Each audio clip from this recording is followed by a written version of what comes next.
Mengapa banyak pemuda terlantar secara ekonomi? Di tengah gempita bonus demografi, ironi besar tengah terjadi.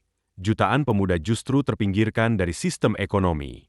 Di usia produktif yang seharusnya menjadi tonggak kemandirian, banyak anak muda justru terjebak dalam pengangguran, pekerjaan informal yang tidak layak, atau stagnasi ekonomi yang berkepanjangan.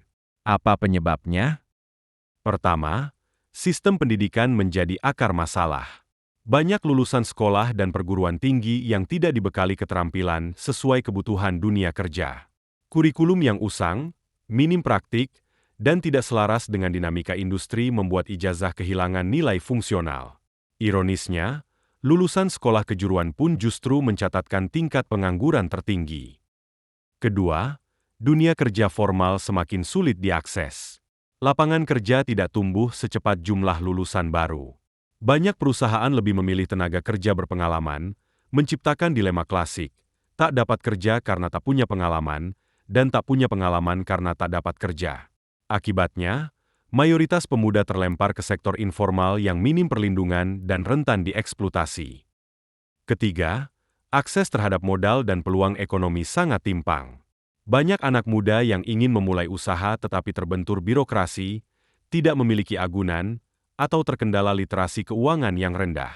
Di sisi lain, pasar bisnis dikuasai oleh kelompok yang sudah mapan, membuat pemuda sulit bersaing secara adil. Keempat, tekanan budaya konsumtif dari media sosial mendorong banyak anak muda hidup di luar kemampuan.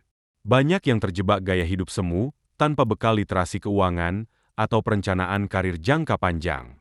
Kondisi ini memperparah kerentanan finansial mereka.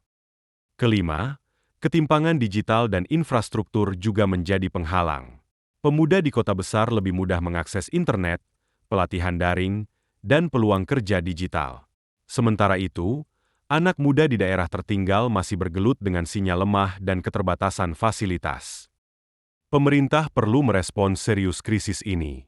Tanpa kebijakan pendidikan yang adaptif, penciptaan lapangan kerja, akses modal yang inklusif, dan pelibatan pemuda dalam pengambilan keputusan, bonus demografi bisa berubah menjadi bencana sosial. Pemuda bukan beban. Mereka adalah aset. Namun tanpa dukungan dan ruang tumbuh, mereka akan tetap terlantar di pinggir jalan pembangunan.